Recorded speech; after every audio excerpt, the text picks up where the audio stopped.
Welcome to another edition of Hollywood Hoops, Laid Back Reaction. I'm Josh Martin of Lonzo Wire. He's Eric Pincus of Basketball Insiders and Bleacher Report. And we are presented today, as always, by High Five.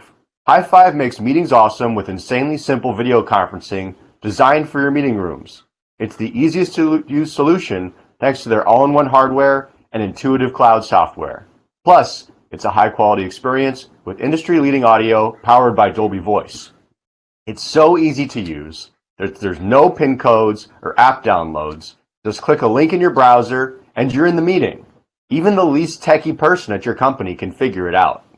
With customers in over 100 countries, High Five is already trusted by the likes of Warby Parker, Harry's, Betterment, and the Girl Scouts of Northern California.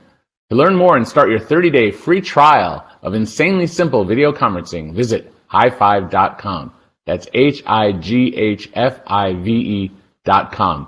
All right, Josh, I've got the shorter part, so I've almost got it memorized. I kind of peeked down a little bit but I'm getting there on the live read, but I want to thank the guys from High Five. But the Los Angeles Lakers and the Los Angeles Clippers, winners of 3 in a row each. Suddenly we have viable basketball in Los Angeles. Is this a thing, Josh? We'll see. I mean, both teams have been on the up and up for the most part. I guess we'll start with the Lakers. They finished off their 5-game homestand, winning 3 in a row, beating the Hawks and the Kings and the shorthanded Spurs. So we're not talking about the Lakers taking down world beaters here, but when you're talking about a team that had lost 9 in a row, that was reeling without Lonzo Ball and some other guys in their rotation, it's a big step forward. They put a really nice effort together against the Spurs, a well-coached team. They forced 20 turnovers. They got 15 steals, a season high. Lonzo had 4 of those. Lonzo really had a nice game overall, 18 points, 10 rebounds, his 9th double-double in the NBA, along with 6 assists.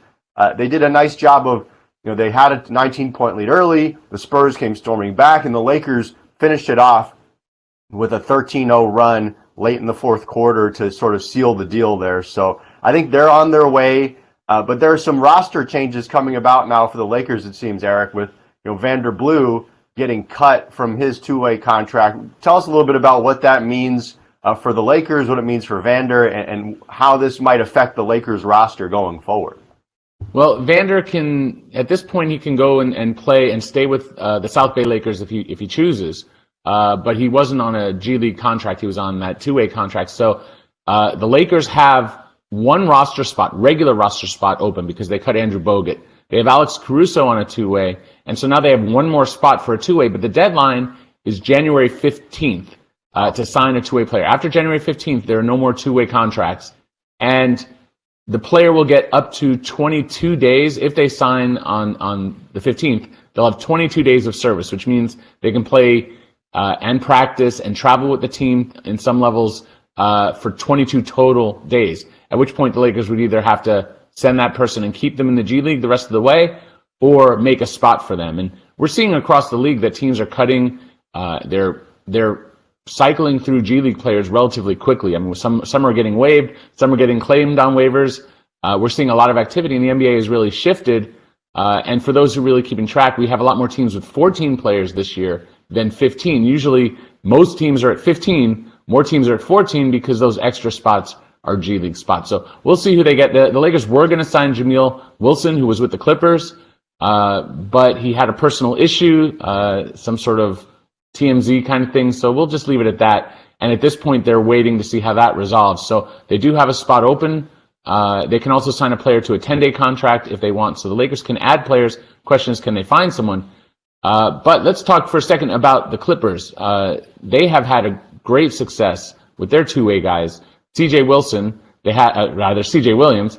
Now they have Tyrone Wallace, who actually started the other day, had a basically what you would call a game-saving steal and dunk against, I think it was the Kings. But really just the Clippers are doing a much better job than they have in previous years at such an intense level because they weren't getting any young players that could contribute in any way, right? You see Bryce Johnson doesn't play. He's part of that old regime, right? The new regime with Lawrence Frank and Michael Winger and some of their new staff, they've got a huge staff. They're finding quality players on the 2-way, on the G League level. And to me, that's always just a vital part of how you build a team, especially when you're in the tax, especially when you're paying for all these superstars, how do you get better? And sometimes the answer is finding guys on that level who can come in there and on cheap contracts can contribute.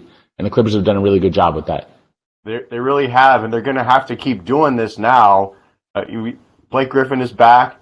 Milos Teodosic is back, and they both played well against Sacramento. Teodosic almost had a double-double. He had 9 assists and 10 points.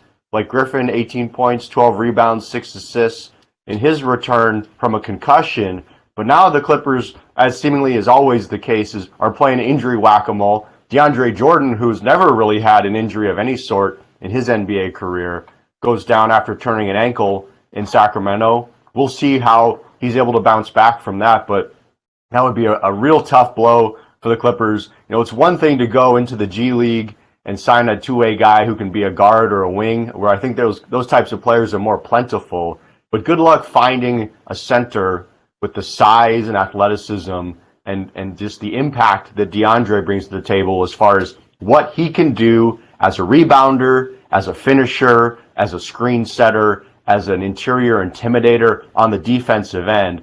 So you hope for the Clippers' sake that DeAndre is going to be okay, that they're able to squeak by without him, but maybe this is an opportunity for the Clippers to see if small ball is a viable part of their future, if Blake Griffin can spend some time at center. But there's going to be a lot to keep track of with the Clippers going forward now that they're just a half game out of a playoff spot in the Western Conference. The Lakers as well are a little bit further out, but they've got a 3-game road trip coming up against Dallas, Memphis, and OKC. So we'll see if they can continue their momentum onto the road. But for now, we're going to wrap it up here on this edition of Hollywood Hoops Laid Back Reaction. I once again have Josh Martin of Lonzo Wire. He's Eric Pincus of Basketball Insiders and Bleacher Report. And we're presented, as always, by High Five. Thanks again to the folks there. And we'll be back with you again soon with another episode of Hollywood Hoops Laid Back Reaction.